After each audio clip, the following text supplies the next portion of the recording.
Super Rugby power rankings for round 16. There are some pretty big moves this week.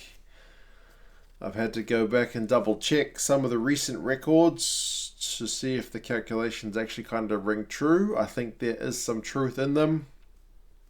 Remember that I'm, for the most part, looking through at more recent results rather than the results that were played kind of 16 weeks ago in these rankings. To see who's kind of in the best form at the moment. But we will start at the bottom, and that's the Sunwolves. And to be fair, it's also the Reds, and it is also the Blues. 15, 14, 13. The Reds I've got down 2. The Sunwolves and the Blues stick the same. The Blues did manage a draw, but they needed a win. They failed. The Reds needed a win, and they failed. The Sunwolves just keep losing. So I basically put a note that these teams at the moment kind of all suck. So, yep, I think that kind of rings true. Remember, one of those is my team, so hopefully not being too harsh, but if you can't get a win, that's just kind of what it is. So none of these teams are in very good form. That being said, the Sunwolves are a lot further down than everybody else. Anyway, the Waratahs are a decent story. They are up 2 spots into 12th. A solid away win for them. Keeps a faint hope of their playoff chances alive. Unlike the Blues and the Reds, who needed to do the same, the Waratahs actually got up and got it done. So good on them for that. Doesn't mean they're going to make the playoffs, not necessarily, but hey, they're at least alive for another week. The team they beat, the Rebels, down 2 spots now into 11th. They just can't finish a season. Honestly, it's painful. They set themselves up so well, and then they just slowly let the season slip by. This was the game to win, because the next game is the Crusaders.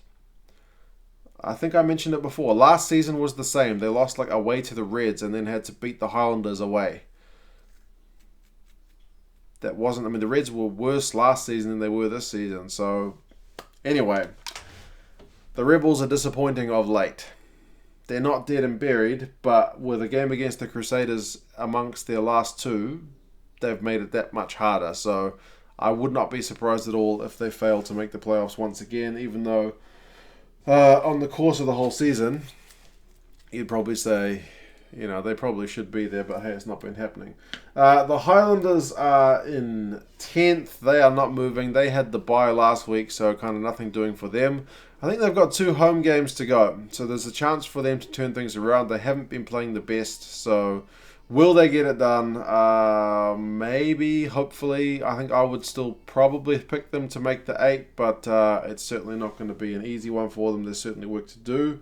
The Stormers I have got in 9th. The Stormers are down 2 spots.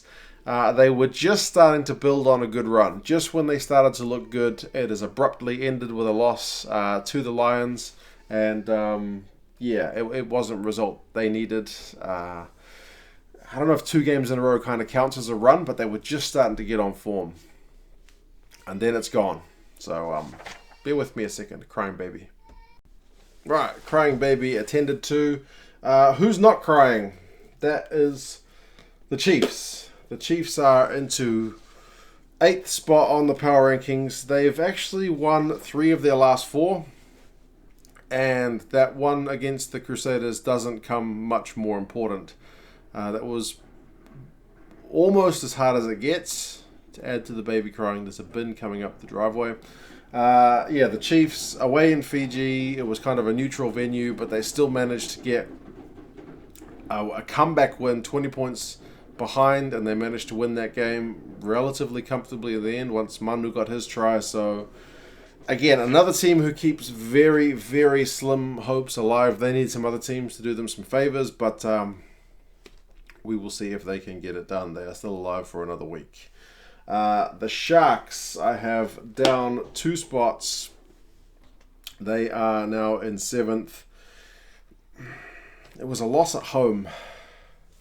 and they did need to be better. They kind of closed the gap on the Hurricanes at one point, but over the course of the game, which seemed to be pretty scrappy, despite the red card at the end of the Hurricanes, not able to capitalize. So just disappointing. I'm not sure what it is with the Sharks at home. It's just doesn't happen for them there for some reason. It must be really frustrating to be a Sharks fan this season, especially when you go to the games. I know the Blues last season only won like one game at home, but they won two away. So sometimes it just happens with teams. I'm not sure if it's being on the road that gets the guys in the right mood or whatever it is at home is not working. But yeah, frustrating to say the least. Next, I got the Bulls up a spot despite a draw. So I do give them a very, very small amount of credit for that draw. They were predicted to lose. It was away from home. And they managed to kind of come back and draw that game. So, yeah, I'm not giving them a heck of a lot of credit. The fact that they're going up is more the fact that the Sharks are coming down. But, yeah, the Bulls got not the result they wanted, but in terms of who won that result between the Blues and the Bulls, definitely the Bulls in that one. So, yeah, credit to them for that. Hard conditions, away from home, on tour, 2 points. Take them and run. Next, I've got the Lions, and I've got them up 3 points. Bouncing back from a disappointing one last week, they are also 3 from their last 4. So in terms of recent form, they are kind of peaking at the right time. I think you'd probably back the Lions to make it at this point, but that South African conference is that tight that it's kind of anyone's game to a degree. I'm still getting to one of the teams from the South African conference, but the Lions have looked really bad at points this season, but perhaps it is just coming right for them for the playoffs, but they're probably not going to be at home if they do make it. Next is these guys. Got their gear on today, the Brumbies. You'll say it's only the Sunwolves that they beat, but it was an away win in Japan. They got the bonus point it was 6 tries to 3, but job done. It's exactly what they needed, and with the Rebels dropping points, they've really seized a bit of control on that Australian conference. So kudos to them. Unlike the Rebels, who haven't seemed to learn from last year, the Brumbies are finding things at least coming together a little bit sooner than they did last year, because last year they left it a bit too late. Next. And this one had me a bit concerned. But next is the Crusaders. And I've got them down 2 spots. Now, concerned basically because in the back of my mind, I still don't really see anybody beating the Crusaders in Christchurch. I still think they'll probably go on and get themselves another Super Rugby title. But if you look at their recent record, it's a loss in Fiji, which, if anything, was a neutral game and should have been perhaps easier to win than a trip to Hamilton, but maybe the trip to Fiji took it out of them.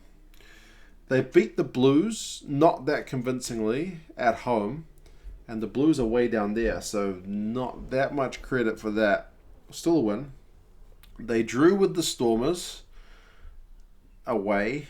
They beat the Bulls convincingly, and they drew with the Sharks. So of their last 5 games, it's just 2 wins. One of them was really good. One of them was okay. 2 draws. Again, one of them was probably good to get a draw, and one of them was a bit bad to surrender a win. And one of them was a loss. So their recent record is not that good, which is why they're down.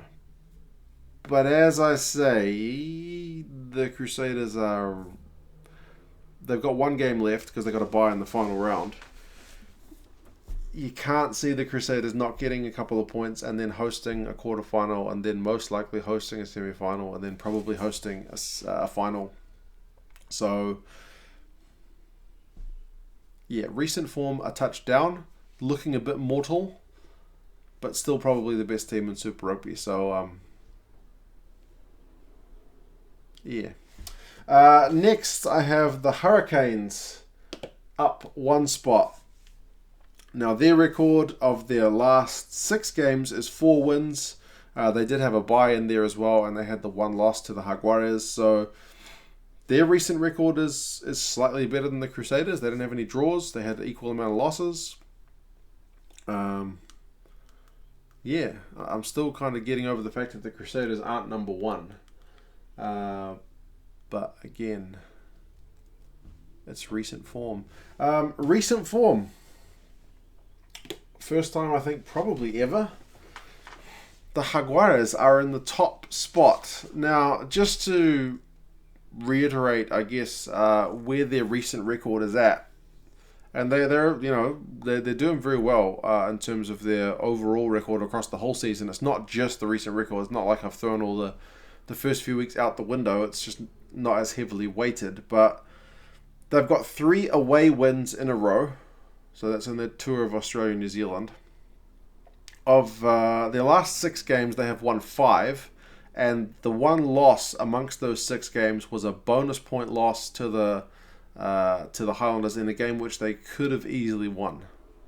So I'm kind of comfortable having the Jaguares at number 1 at the moment because they do seem to be doing things right when other teams are just slipping up a little bit. I mean, you could argue, hey, the Hurricanes didn't have Beauden Barrett when they lost to the Jaguares. That's fine. You could say, well, the Crusaders were in Fiji and it was the heat or something that affected them. I don't know, man, but the Jaguares are in pretty bloody good form.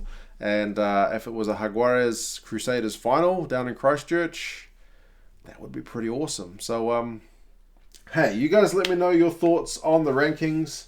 No more babies crying, thankfully for that. So, yeah, a bit of a seismic shift for me to move the Crusaders. I thought them and the Sunwolves were pretty much, as someone said, kind of super glued to the board, but apparently not.